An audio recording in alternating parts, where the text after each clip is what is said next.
Well, hi, everybody. It is a pleasure to welcome you all to Beyond the Nat Hot Stove Q&A. It's the 2021 virtual edition. I'm Sportsnet's Hazel May. I'm thrilled to be here, and you are all in for a treat because over the next 40 minutes or so, you're going to get the answers to some of your questions you submitted for our guests today. Look at these guys. They are raring to go. So let's get to it. Our first guest is no stranger. He definitely pours his heart and soul into this organization since he was hired well over a decade ago. Let's say hi to the president of the Vancouver Canadians, Andy Dunn. Hi, Andy. Hi, Hazel. Thank you so much for being here today. I want to thank Paul for being here today. And again, it's a great week in Vancouver when we can do stuff for the foundation. Hate that we're doing it virtually, but it's important for us to continue to do it. And thank you so much for you donating your time today. I'm thrilled to be here. You mentioned Paul. He is someone who definitely does not need an introduction. I always get a big kick out of talking to this man, a great friend of the Seas organization. He's been at our annual fundraising luncheons over the years, former Blue Jays and Major League Baseball executive, my dear friend, Mr. Paul Beeston. How are you doing, Paul? Hazel, I'm doing very well. It took me a little trouble to get on. I'm 75 now, so I'm not technology is not my strength. But having said that, it's great to see you and you giving your time and Andy being here. And it's unfortunate we're not all together because it is a luncheon that is just terrific to attend on an annual basis. And not being there this year makes it a little bit different. But again, the world is a little bit different right now. So it's not just Canada. It's not just the United States. It's the world. So we have to do the best we can do. And it's great that you be part of it. Thank you very much. I'm hoping for an invite in 2022. And just a reminder that you can help the nonprofit charity wing of the Seas by making a donation if you so choose. And if you're in a position to do so, I know things are hard for many people out there, but if you can, please visit us at canadiansbaseball.com. Paul, we're going to kick things off with you and a question from John in New Westminster. As you were the first Blue Jays employee ever hired, how much has the game, both on the field as well as the finances, changed, Paul? Boy, that's a good question. And it's changed dramatically. I think when I first started back in 76, I think we only had a staff, including our scouts and everybody else, about 28 or 29 people. I suspect that there's that many people now working in marketing or that many people working in the baseball operations. But it's not just the way that it's changed there. The game has changed too. You start looking at it, we were, 15 position players, 10 pitchers. Now there's 13 pitchers, 12 position players. I guess going to 26 next year, so that add another one. But the bottom line of it is that we were more of a sport back then than a business. Right now, it's a business more than a sport. And, you ask the finances, the finance is quite straightforward. Our total salaries at that point in time were $810,000, of which Billy Singer had 110 of it. So the other 24 guys made up on the roster made up $700,000. Now we're talking huge dollars. The risks are greater. The game has changed, and in a lot of ways for the better. Athletes are terrific right now. And back then, guys would take the winter off, come to spring training, get in shape. They're in shape 24 or 12 months a year right now, and the game has gotten, in my opinion, a lot better. All right, and you would know, as a Major League Baseball executive and the COO of MLB back in the early 2000s. Andy, Stephen from Richmond has this question for you. With the announcement of the new affiliation with the Blue Jays, what level of baseball will the Vancouver Canadians play? When will the season start? And how many games will we play? Stephen's got a lot of questions for you, Andy. Well, it's interesting. There has been a lot of changes to the minor league dynamic when it comes to the new agreement with Major League Baseball. We're so proud to be able to continue our partnership with our friends and partners in Toronto. Moving forward on a normal year, which obviously right now is not a normal year, but I would believe starting in 2022, when hopefully the virus and everything's kind of moved on out, we can get back to normal. We will still be at the A-ball level, but we will move up 2 levels within A-ball. So, and what we're looking at right now is a 132 game schedule from 76. So we'll have 132 game total schedule, 66 home dates instead of 38 at the Nat. So we're just thrilled that we'll be able to provide more baseball locally, more baseball for fans across the country, and more fans the opportunity to come out to the Nat to watch a ball game. And the Seas are the lone minor league affiliate located in Canada. How special is that? One of 4 teams to receive formal invites to remain with the Blue Jays family. That is very exciting. Paul, you're up to bat here. Julia from Mission has this to say. I'm curious to ask Paul his thoughts on the discussions with getting rid of Rogers Center with the new building. And for those fans who want a little reminder, back, Paul, as you know, on November 27th, the Globe and Mail reported that Rogers was set to demolish the Rogers Center and build a new stadium in its footprint. Of course, there was the option of possibly building along the waterfront. So your thoughts on that? What did you make of that report?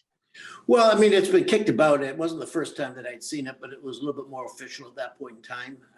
And, you know, if we could get a baseball-only stadium, I think it would be terrific, a baseball-only stadium that would be right downtown where we're located. You know, there is a lot of people that take good shots at this facility. The reality of the situation is that we play all of our games. We have a roof. It's located downtown. And so, you know, we get the infrastructure that's been created around it for whether it be the convention center, the Scotia Arena. And, you know, it served its purpose, but, you know, it's an old stadium right now. It's 31 years old, going on, and it could change. It's big. But it did serve its purpose. I mean, you know, it's welcomed so many people from Nelson Mandela to, you know, the boss, Bruce Springsteen, to World Series champions, to Grey Cups. It's been a terrific facility for the community. So, you know, it's not going to be something that's happened overnight. But, you know, from my point of view, you know, time marches on, and you know, we were the first of the domes. I mean, there was the dome that was built obviously in Houston, but you know, when this new dome came in that had a retractable roof and the roof was open, you know, that made it an open stadium. When it was full, I didn't hear anyone complaining. So when this team comes back, and this team is coming back, I mean, Mark and Ross done a terrific job in taking us to the next level, and you can kind of feel the excitement right now. When this stadium is full, it's going to be great. But a baseball-only stadium with the uniqueness of the stadium of that sort can bring it would be terrific. I just hope that we're fortunate enough to have it in a downtown area where it can keep the vibrancy of the city going. Yeah, back in 1989, it was the first fully retractable roof stadium at the bargain price of $570 million. It seems like cheap right now, doesn't it, Paul? But it was not only cheap, it had a hotel, it had, you know, yes, everything attached to it. It had the health club, it had restaurants, it had virtually everything back then. It was kind of ahead of its time, but then all of a sudden along came Camden Yards, and then, you know, the rest of the stadiums came in. They started to get to baseball only. So, you know, from this purpose, it really did serve the city well.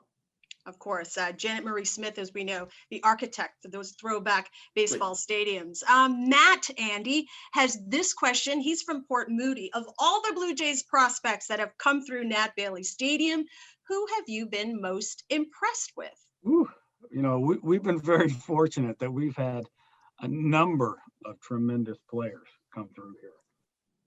I remember, what was it, 2011, 2012? I think it was on our rotation. Keep in mind, this is a rotation at low A ball, short season. We had Justin Nicolino, Aaron Sanchez, and Noah Syndergaard, all in the same rotation. And I remember walking down in our manager's office, and I said, you know, if we can't win this, we might as well all just get out of here. But you know, Noah Syndergaard was tremendous. Aaron was tremendous. Marcus Stroman was tremendous. Kevin Biggio was tremendous. But I remember when we had Nate Pearson, and I remember talking to our baseball guys, and they're like, what are your thoughts? What are your thoughts? And I said, you know, I thought Syndergaard was a tremendous arm, tremendous frame, tremendous body when we had him. And I said, but right now I would trade Noah Syndergaard. I would not trade Nate Pearson for Noah Syndergaard. I think Nate Pearson has everything you're looking for. Tremendous talent, tremendous command. But again, we've had so many, that's just a couple of the guys. You know, there was a guy we had named Ryan McBroom. And Ryan's, I think, now currently playing with the Kansas City Royals. Might be the greatest 15th round pick I've ever seen. Ryan McBroom's had a tremendous career. He's gone through the system all the way up. Got traded to the Yankees. Yankees ran through their system, got traded to the Royals, has had success at the big league level. I mean, we've had so many wonderful kids, so many wonderful players. It's hard to pick out just one, but I would think Nate's the one that sticks out the most to me right now. Yeah, Nate Pearson, what an impression he made. 7 games there with this season. Kevin Biggio, 53 games there in Vancouver. Paul, we're going to move on. This is a question from Bill from Burnaby. During your time as president of the Blue Jays, what Jays player trades made you the most nervous? And were there any trades you didn't make that you would make now in hindsight? Well, the latter question is a tough one because, they're always talked about trades, but, until the other side agrees, it makes no difference. But, the ones that make you nervous are the ones when you trade the stars. And I mean, you can go back into the first go around when I was here and look at the Robbie Alomar and Joe Carter for Tony and Freddie McGriff. And, that was trading all-stars for all-stars. And you wonder what you're getting at that point in time because Tony had been such a large part of our organization and Freddie came up through the organization. And so you worry about that. But, when you start getting into trades that you really worry about, you worry about trades when you traded Doc Halladay for 3 prospects because until they're still prospects. I mean, you can go through them all. We traded David Cohn for prospects back in 95, 96. But when I look at having traded some of these guys and, the Roy Halladay trade sticks in your mind because basically Travis d'Arnaud did make it and, has become a good Major League ball player. But, the key to that deal was a guy named Drebeck. And, he didn't really work out the way that we want him to, although he did pitch in the major leagues. It's not to malign him or anything like that. But when you're going for the future and you're going for prospects and you're trading arguably at that point, one of the top 2 or 3 pitchers in the game in Roy Halladay, you actually kind of worry about that type of thing.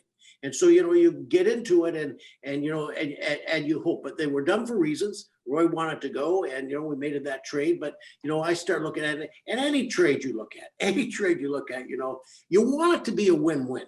I mean, you do want it to be a win-win, and I will say that trade that we did when we traded for Robbie and Joe. I mean, we traded 2 all-stars that were in the all-star team, and arguably are marginal Hall of Famers. I mean, if you look at their records, so there's no trade that you don't make. And then you do make a couple of trades. I mean, I remember Alex made that trade about 3:00 in the morning for David Price. I mean, we knew that he wasn't going to be with us at the end of the year unless we signed him. He was a free agent, but you traded.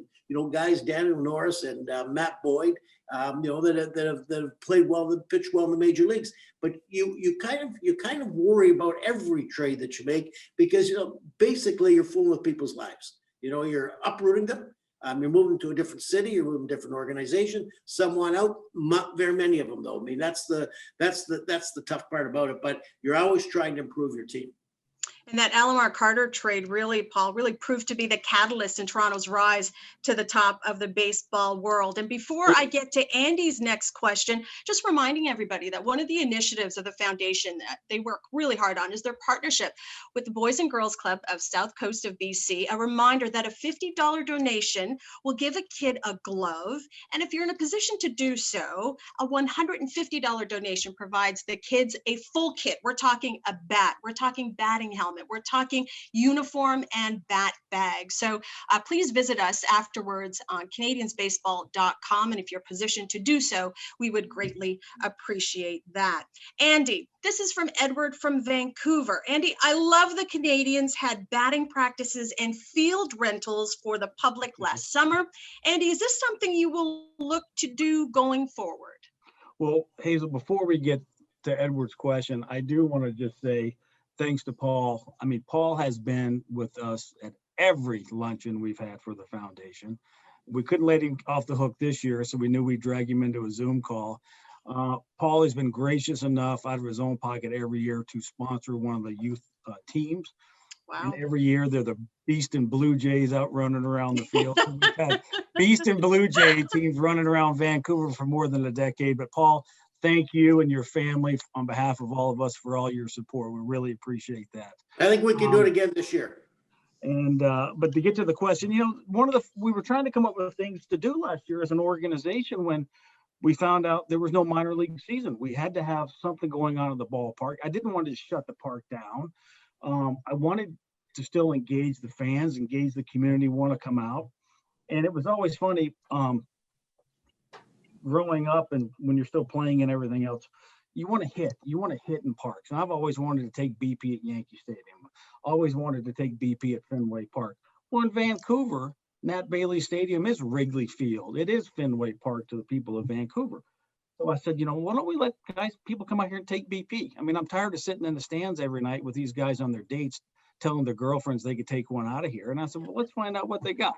So we offered, I think about 8 or 9 weeks of batting practice sessions that sold out immediately. It was just a great event. And we'd stand out here at night and have some great socialization with the people that were taking the BP, and just the thrills they got of stepping into the batter's box and taking hacks at the net was just, we turned the music on. We would set it up like a real big league batting practice where we'd run them in and out, round of 5, round of 7, base hit round, get 2 bunts down. And a lot of times they didn't really understand what was going on, but we gave them enough swings.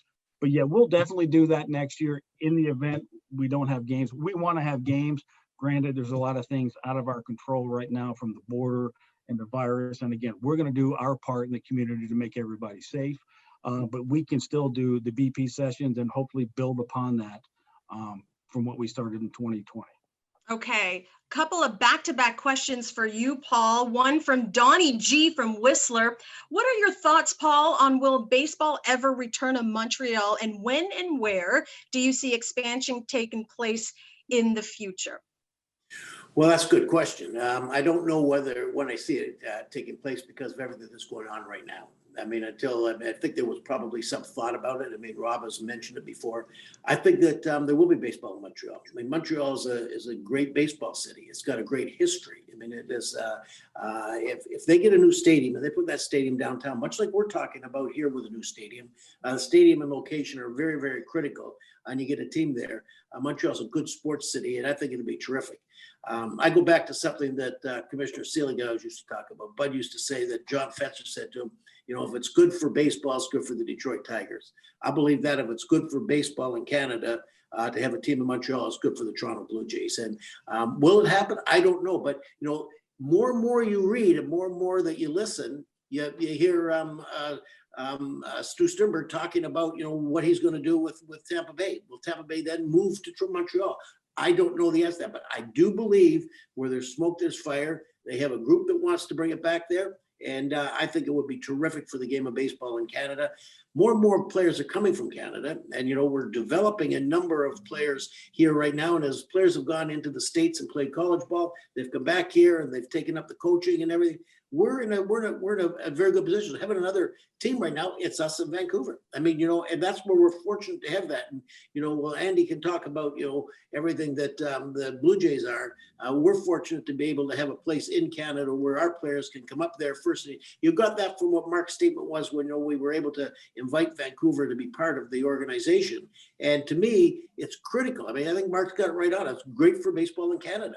These players are coming up here. We're gonna have some fun. But at the very end of the day, we'll be in Montreal.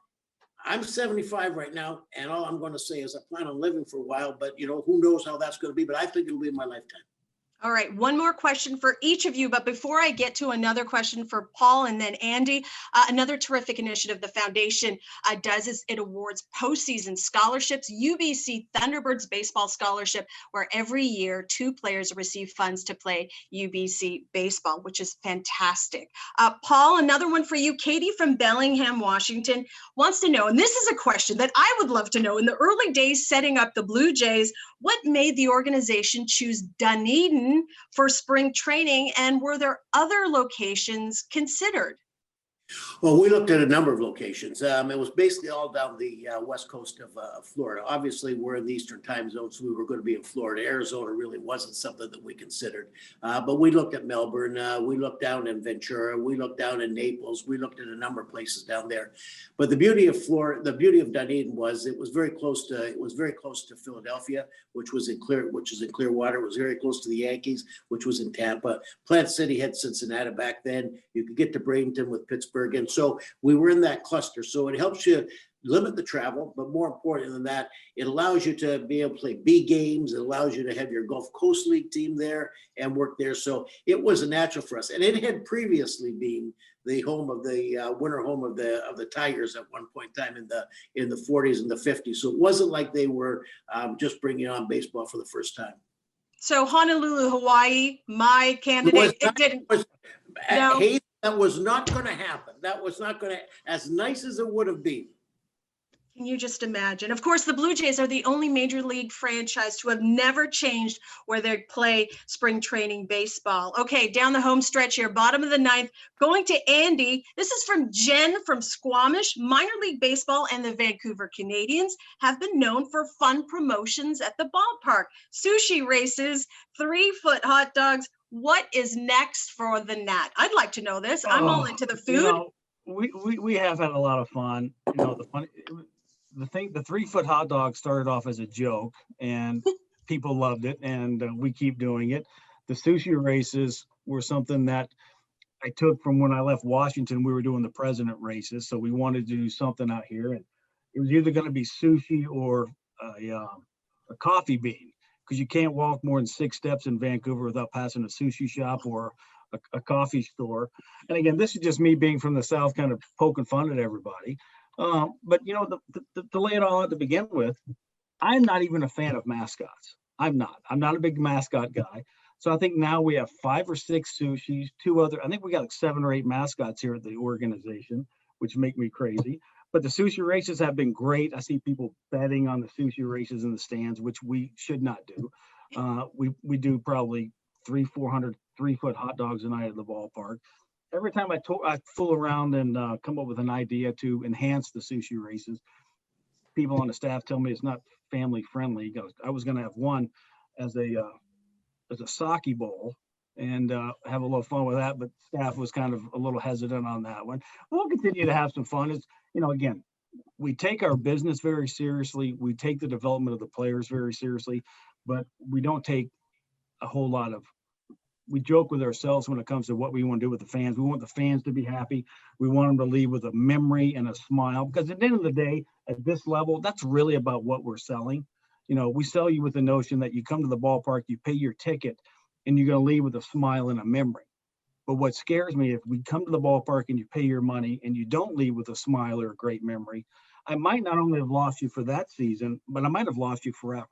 So we work so hard on our customer service and our takeaways and our value proposition when it comes from coming to the ballpark to what you spend with your family. That's so important to us. But I just know that we will continue to work hard to provide the greatest experience we can for all the fans here in Vancouver. Okay. My suggestion was gin and tonic night, but I don't think that's going to fly. That's okay. That's okay. We all want to have a good time. I think there is a sponsorship in there somewhere. I don't know what it is. Hazel, you might be wearing a lapel pin during the Jays games, but I think we can make that work. Paul and Andy, thanks so much. Before we go, another friendly reminder to visit CanadiansBaseball.com to make your donation. If you feel you want to do that, of course, if you're in a position to do it, the Seas Foundation would be awfully, awfully grateful. Hopefully we can do this in person next year. I'm Hazel May from Sportsnet. I hope everyone enjoyed this Beyond the Nat Hot Stove Q&A 2021 virtual edition. Be safe, everybody, and go Seas.